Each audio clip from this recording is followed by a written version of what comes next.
Let's talk about the game of the night. Nets versus Grizzlies. Kyrie Irving playing in this one. 37.8 points per game in his last 4 games. Also his 30th birthday, but no John Morant in this one.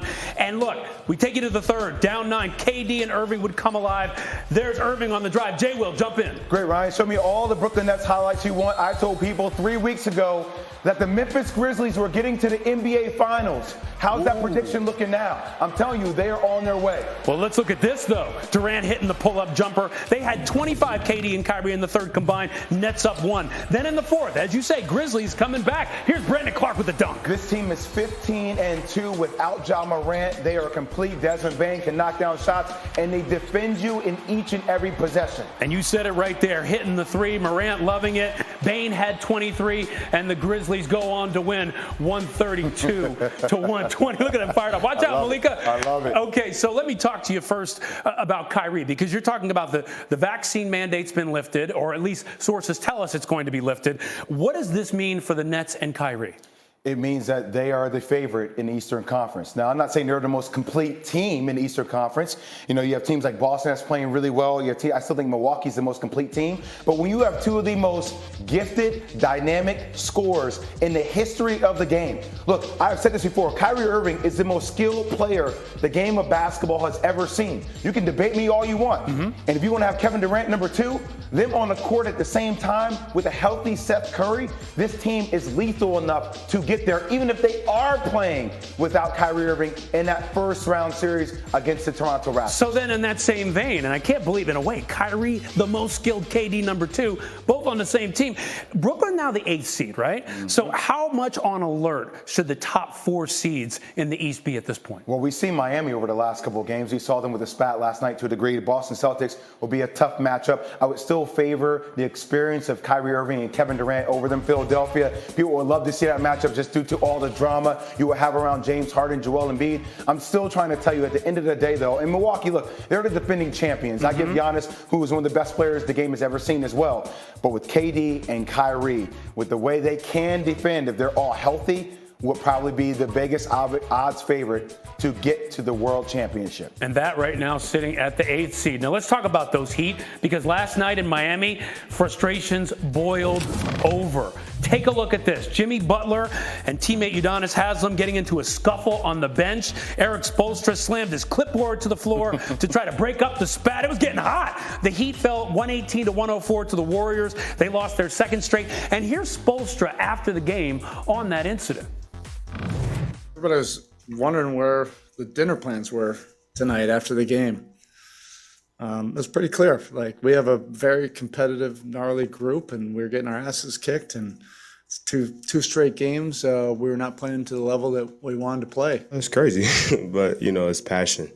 We're in a situation where we have a lot of competitive guys, and one being our biggest competitor is our head coach, and Jimmy and UD, tough competitive guys, and it's good to sometimes get some anger and frustration out and just talk about it. Okay, we've seen this kind of thing happen before, but let's talk about the Heat. They lost 2 straight, 4 of their last 7. That grip on the top spot in the East is loosening up, but we've seen sometimes the controversy ripping people apart or bringing them together. So is this something or nothing, this spat for the Heat? Oh, it's something. Okay. And Eric Spoelstra is the best coach in the NBA right now.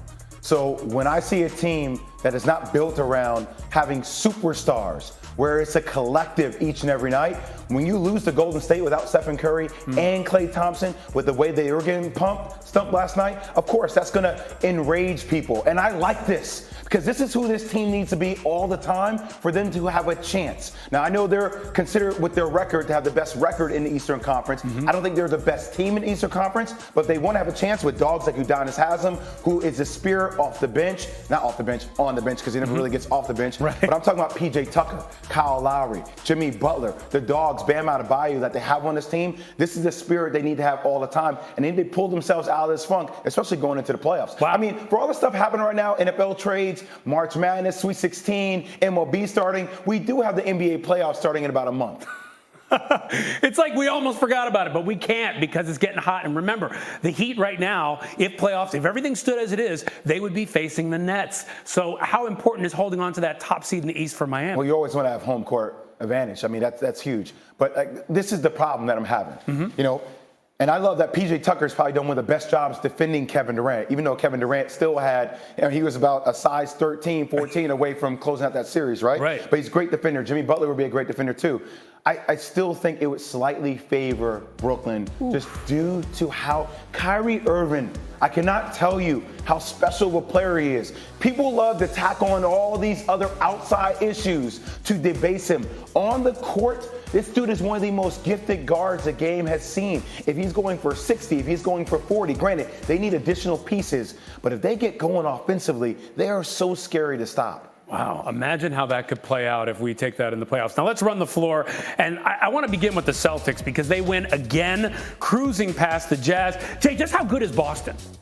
Boston is lethal, and also the way Boston is defending is what makes them different. Obviously, I'm glad we stopped with this conversation about you breaking up Jaylen Brown and Jason Tatum. I think that was so silly and dumb to begin with. This team can defend, and they're led by Marcus Smart. Marcus Smart is the engine for this team, very similar to the way Draymond Green is the engine for the Golden State Warriors. Okay, now let's talk about Lakers-Sixers. Without LeBron, the Lakers fell to the Sixers, 126-121. Embiid led the way for the Sixers. Jay, how concerned are you about LeBron's knee with the Lakers? I've been concerned about this team all year long, but I do want to tell people, think about this. We are finally potentially going to get the matchup we've all been waiting for. Zion Williamson potentially coming back for the Pelicans in a play-in game scenario against LeBron James. Think about what I just said. Zion versus LeBron in a play-in game scenario. What the hell is going on? And by the way, speaking of Zion, just the other day, posting that dunk on Instagram, Zion's now been cleared for one-on-one practice. What are your thoughts on that? I'm worried about him. I'm worried about him and his durability. And it's great that I'm seeing him being cleared for one-on-one. I just want to see consistency from him. And this is a guy that averaged 27-7.